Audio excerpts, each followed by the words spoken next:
terutama untuk kalian yang berada di Pulau Bali.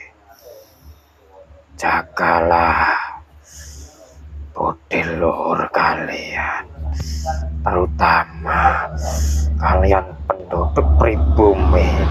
Jangan sampai terbawa arus, tercemar oleh budaya asing, budaya dari tempat yang jauh yang ingin merusak moral-moral generasi muda kalian. Jangan ikuti kesenangan belaka jika kalian tidak ingin bencana datang terus-menerus ke tempat kalian. Segeralah sadar, berpikir mana yang baik, mana yang buruk.